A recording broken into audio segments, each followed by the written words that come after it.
Good morning, Saturday morning, and I'm getting ready for a day of making quilts. And I just thought that I would show you my quilts that I have made to date using Little Miss Sawtooth. It's a quilt pattern by Melanie Taylor from Southern Charm Quilts, and I cannot recommend it enough. Her instructions are so clear. This isn't an ad, it's just somebody who I found, and I really have enjoyed her patterns. So I've got 3 Little Miss Sawtooth quilts I've done here. So let me talk you through them. This one is so Christmassy and I absolutely love it. So this one here, so let me just hold it up for you. This one here is exactly according to the pattern, and you will be able to see all the blocks are different. So in her pattern, you have a chance to to experiment making different blocks. So you've got 9 patch squares. This is one of my favorites, this one here. And you've just got one, yeah, so it's just different patterns. Oh, sorry. I've got my new bit of hardware. My husband bought me a gimbal that's got tracking, so it enables me to move around. And this is all Tilda fabric. I cannot remember what this was. It wasn't a Christmas fabric, but I actually had this long-armed quilted. So you can see for the accents, I chose just cream and pale blush. And I had this long-armed. The people that I use are Midsomer Quilting. Again, not an ad, just a Dee and her team are just wonderful. And I had this done. One of my favorite patterns is hearts and loops. So this was long-armed. And this actually goes on my grandchildren's bed when they come at Christmas. It's lovely for snuggling up with. And then this is obviously the same pattern. And again, this is why today I'm just doing 9 patch squares, because I've made the Little Miss Sawtooth quilt exactly to pattern twice now. So I've seen it, I've done it, I don't want to do it again. I want to do 9 patch. And because I am restricted for 12 fat quarters, I want to know that I've got enough fabric. So this one is Little Miss Sawtooth, again in Tilda. But this is a little bit more scrappy because I was running out of material. So let's go over here so you can see it. And this is all blues. And it's actually one of my favorite quilts. And I'll tell you for why, is because it was one of my first quilts that I ever free motioned quilted myself. And I was quite proud of myself because it was so lovely to actually start it and finish it all at once. And I'll put the link below for the lady, and her advice was really good, which was just go for it. And if you make a mistake, you can unpick it if you want. But as you can see, this is not perfect. This is not perfect. But what I did is I just did loops all the way down. And then where that loop was there, where that gap was, when I came down, I put another loop into it. I think you can just about see. And I just loved it. And this one is one of my favorites. And the thing is, when you free motion quilt, once you wash it and tumble dry it and it all scrunches up, trust me, I don't think anybody's going to come into the room and say, oh, you've made a bit of a mistake there. I just don't think that's going to happen. So just have fun with it. And this is what I think it's Erica, and she does loads and loads of quilting tutorials. And I just thought, do you know what? I'm going to go for it. So I follow a lady called Olivia she's called This Handmade Life on Instagram. Her feed is beautiful. She designs beautiful sock patterns. She's made quite a few project bags for my shop. And she did a Halloween quilt. And as soon as I saw it, I was like, oh my goodness, the colours that she used. So I did tag her when I made it. A little Miss Sawtooth again, but because I was a bit worried about not having enough fat quarters, I did the 9-patch square only, which is the one I'm going to be making today. And I used Moda fabric, and I like Moda. So this is my 9-patch square.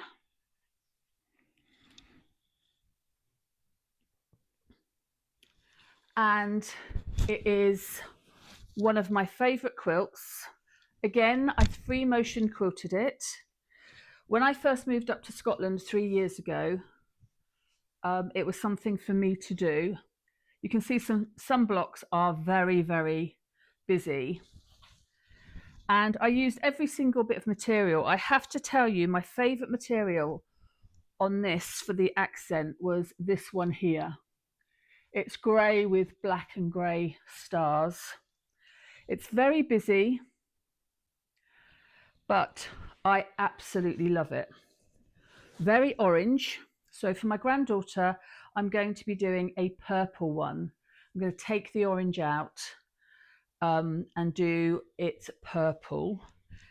There's lots of bats on here. And again, I free motion quilted. Let me just show you close up my loops. I just loop them. I literally just, if that's what you do, it's just a loopy one. And I just have fun with it. I just literally have fun with it. And what I'll do is when I free motion quilt this one, the one I'm going to be making today, I'll film how I do it. So you can see how I set up. I love knitting. I don't really crochet. I can crochet, I just don't crochet. But quilting is something that I got into. My mum got me into it. And it is just a passion of mine that I just absolutely love.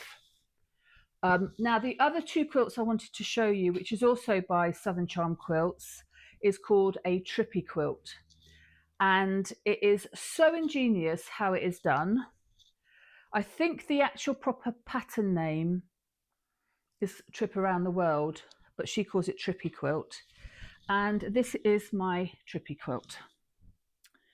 And as you can see, it's 2.5-inch squares, but it's not as much hard work as you think. So let me show you in all its glory. Again, Tilda. No, actually, this is Moda.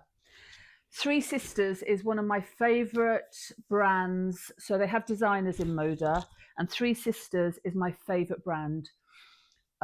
They just do this vintage aesthetic, and I'm sure when you're looking at this, if you're any of my clients watching this, my customers, you can see some of my favorite colors in this. So let me show you it. So this is my trippy quilt.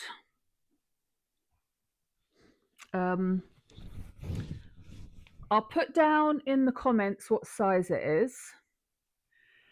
But I absolutely love it. And trust me, it's not as much hard work. I can't tell you how to do it because obviously because of copyright. But her patterns are worth every penny. She's based in America, so you can get them PDF. And this is the trippy quilt. I absolutely love it. And what I like to do with my quilts, because I don't think I've mentioned that. Have I done it with this one? Have I done it? I like to do what I call a scrappy binding. So scrappy binding is when I join all the jelly rolls up together, the ones that are left over, and just do scrappy binding. So you get like a big change on the binding. And I actually hand bound this.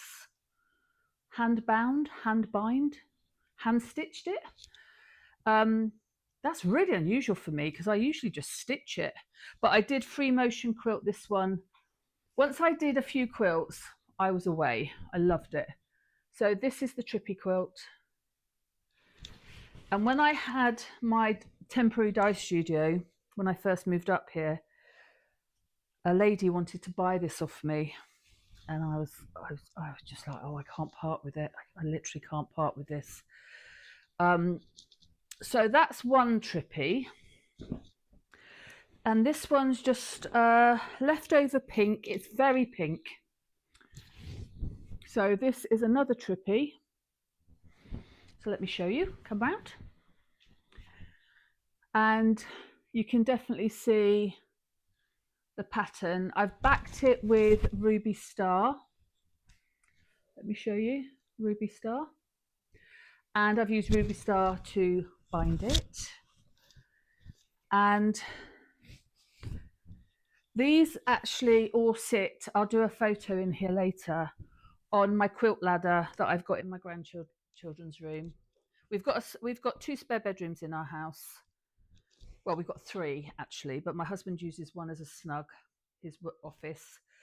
2 upstairs for guests, but one of them is for my grandchildren.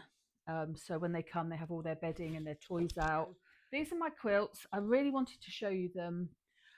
If you are into quilt making, I hope you've enjoyed it. I'll put all the links below. And then today I'm just going to take you on my journey of making my new quilt. So I'm making a quilt out of these beautiful fabrics that I've got in my shop. They are called the Tilda Merry Little Christmas. Greens and reds and duck egg blue, just so Christmassy. I love Tilda fabric. It's one of my favorite fabrics. I've used quite a few other fabrics that people rave about, but Tilda, for me, the quality of cotton is just amazing. But this isn't okay. So now I'm on my flying geese units. I've just got to cut the pieces in half, and then we'll be ready to assemble the blocks.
Good morning, it is Sunday, Vicky here, back in my craft room, and today I'm going to be assembling my blocks. I won't be able to finish the quilt top today, but the aim of today, the objective is to get the blocks all assembled.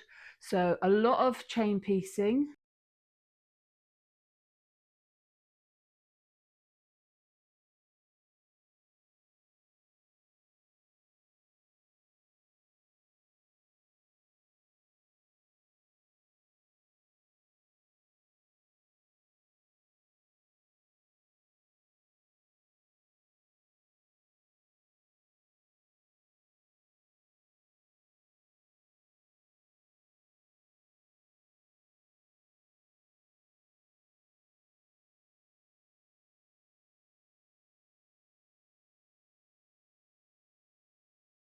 So I'm just putting these together so that I can just chain piece them, and I don't tend to clip I tend to readjust once I get to the sewing machine. And you might have noticed I haven't taken the dog ears off either. I don't, you know, some of you quilters out there might be going, oh my gosh, Vicky, that's what you need to do. But I will do that once I've stitched the seam. I am so pleased with how this has come out. It has, I've managed to get 16 blocks, like I said yesterday, without repeating myself. I managed to get 16 blocks, and I only need 15 for the full sawtooth quilt. And I am really, really happy with how it's going. I find this so relaxing. So these trays that I use are from IKEA, and I used to use them when I used to be dyeing, to put my dyed yarn on to cool down before they were rinsed and dried. But I find that if I have a tray for each block, my studio is my craft room now. I used to have a craft room in my house, and I have to say, in the winter months, I do miss having a craft room in my house that I can just go up to in the darker nights.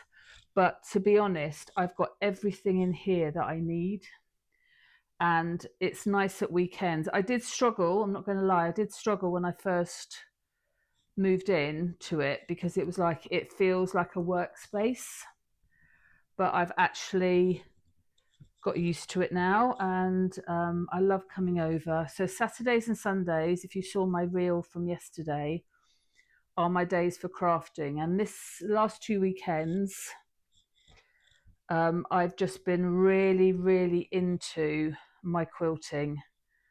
I can't show you the quilt that I made last week because it's gone off for long arm quilting. And the reason I've done that is because I don't have time to quilt it, and it is for a Christmas present. I loved putting it together.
Okay, so I have now finished. So now I'm doing the middle block on the side, and over there is the top unit. So things are going well. Really, really happy. So I tend to use my trays a lot. It looks very organized. And there's my top blocks.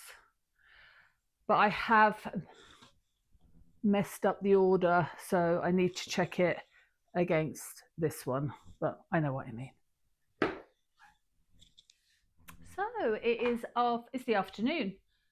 It's 1 o'clock in the afternoon, and I have nearly finished my blocks. I've just got to put my top row, attach it to my middle, and then do the bottom. I'm just cutting off the dog ears off the bottom at the moment. but I will not be making up the quilt top today because I've got to wait for the Tiny Stars fabric. As you can see, I went for pattern corners, and the reason is that the in between each block you have 4 squares of the accent fabric, and with the tiny stars in the corner and then the tiny stars as accent fabric, it was a lot of white space. So I just mixed it up a bit. So thank you for your feedback. I really do appreciate that. And I look forward to showing you the finished blocks in a moment. Well, in a moment. It won't be a moment because I've got to line up all the seams, but you know what I mean. So yeah.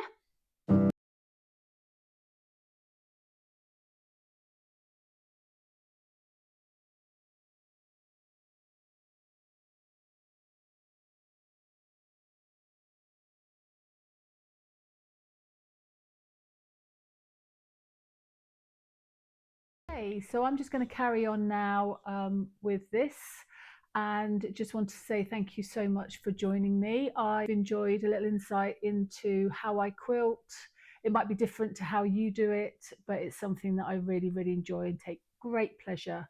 So thank you for joining me this week, and I'm sorry it's been so long since this episode, but I had my pacemaker fitted and then I had another procedure done on my heart, but I'm fighting fit now, and I will see you next week where it will be more about the garden, baking and knitting, etc., and maybe some footage from some of my walks. So thank you again for joining me.